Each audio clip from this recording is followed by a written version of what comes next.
Hi, I'm Chad with Move For Guitar. This lesson is from our series, Music Theory for Guitar. In this lesson, I'm going to talk about how to build chords by stacking intervals. First off, if you like the diagrams for everything in this series, including the diagrams for this lesson, you can download our free e-guide, Music Theory for Guitar. And this e-guide will be something that you can study and use as a reference for years to come. And like I said, it's free, so there's no reason not to just go download it. This is part 6.20 from our series, Music Theory for Guitar.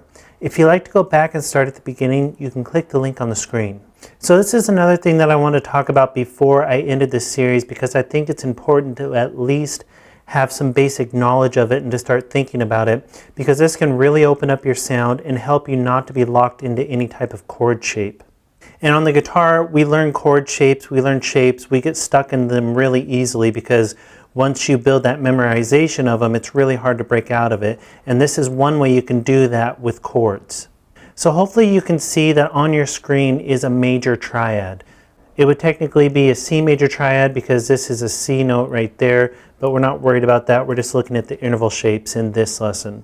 So you know that a major triad is a root, a major third, and a perfect fifth. We've gone over that multiple times. You know that's the formula to build a major triad. Another thing that I mentioned when we were talking about triads way back in this series is that a major triad is built by stacking a major third and then a minor third. So you can see right here is a major third interval shape and right here is a minor third interval shape. So that would mean a major triad is built by stacking a major third plus a minor third. Or if we were to look at a minor triad, you know that a minor triad is built root flat 3 5 or root minor third perfect fifth. You can also look at it as stacking a minor third shape with a major third shape. So you can look at a minor triad as stacking a minor third and a major third.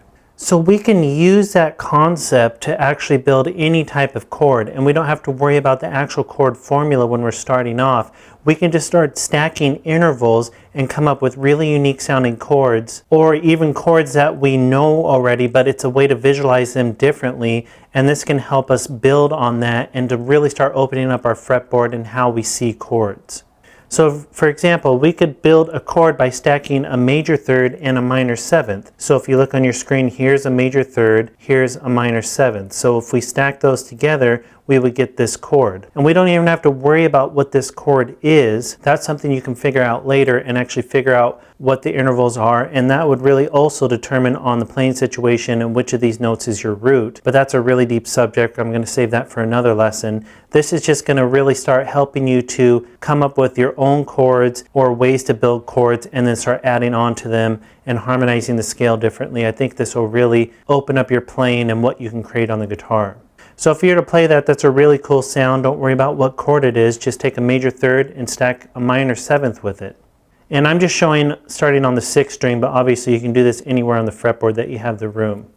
Or you could do something like taking a perfect fourth interval and then stacking a major seventh with it. And again, that creates a really cool sounding chord, and you can figure out what the chord actually is, determining on what playing situation you're in. You can figure out the formula for it and which one is the root.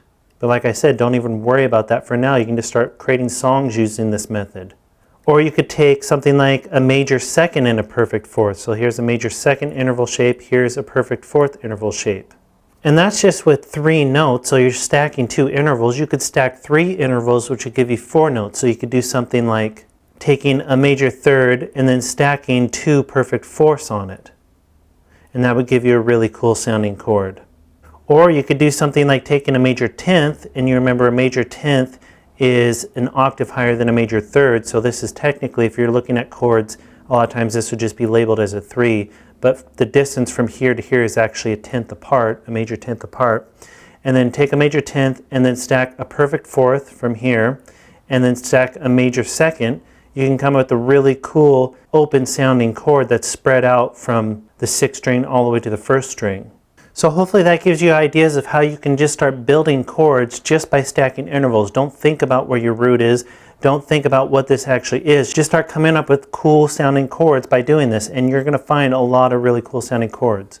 And another thing you can do is, for example, if you started with this shape, a major 10th and a perfect 4th and a major 2nd, you could just start moving any of these notes around. Start with the highest note, just move it up 1 fret at a time, and then you're going to come up with even cooler sounding chords or different chords, or you'll come up with ways to take one chord shape and create melody with the highest note, or you can move any of these other notes. There's just endless possibilities of what you can do. If you just start with this method, you're going to come up with stuff that is going to really sound unique and really open up your eyes on what you can actually do with chords instead of just visualizing shapes. Another thing you can do is stack all perfect fourths, and this is actually a pretty common thing to do in more modern type of jazz and other music. So you just have 3 perfect fourths stacked, so 1, 2, 3, that gives you 4 notes.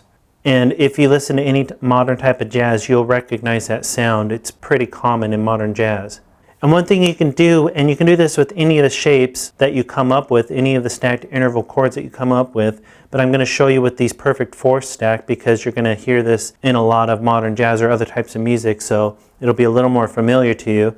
Is you could take any scale. For example, I'll take G Dorian. What's on your screen is G Dorian. You could just not visualize that as the intervals for now, just visualize it as dots on your fretboard. You could start with any set of notes as low as you can go and just stack intervals, and I'm going to start with stacking fourths. So if I have 3 perfect fourths stacked like I was showing you, here's 1, here's 2, here's 3, those are all perfect fourths. It would look like this if I removed all the other notes. I could harmonize the G Dorian scale or any scale, but we're looking at G Dorian, just moving each one of these notes up to the next closest note, just like you do when you're harmonizing any scale. For example, when we harmonized the major scale, you started with the major triad, you moved all the notes up to the next notes in the scale, and you end up with minor triad and so on. You can do the exact same thing with any of these chords that you get from stacking intervals. So if I started with this shape, which is stacked perfect fourths, move up to the next notes in the scale, it would actually be the same shape. Do it again, the shape would change a little bit. These 2 notes move out farther. Do it again, you actually go back to the first shape. Do it again, it's the first shape again. Do it again, the shape has changed. This one note has moved up a fret. It's just following the scale. That's why these notes change, the shape of them. Do it again, it changes again from the first shape. This one note moves up. And do it again, you're back an octave higher than where you started, because we started right here, which actually had open notes. And this note right here is an octave higher than that note. So now you've harmonized this G major scale on the 1st, 2nd, 3rd, and 4th strings using perfect fourths stack. So you've created chords by stacking perfect fourths, and you just harmonized it all the way up. You can see we started with this shape right here, then we just moved each of the notes up to the next closest note in the scale, then we ended up right here, then we did it again, we ended up right here, and so on. So just like harmonizing the major scale like we did a long time ago, it's the exact same concept. Each of these notes just moves up to the next closest note in the scale. And try that out. It's a really cool sound. If you listen to modern jazz at all, you're going to recognize that sound probably. But you can do it, like I said, with any of the stacked interval shapes that you come up with. This is just one example. So that's how you can build chords by stacking intervals and then harmonize the scale doing it. Hopefully that really opens up your eyes to possibilities for building chords and not being trapped into any type of chord shape. Go ahead and move on to the next lesson where I'm going to talk about something called chord synonyms. And be sure to download the e-guide. All these diagrams are in there, and be sure to subscribe because we have at least one new lesson every day.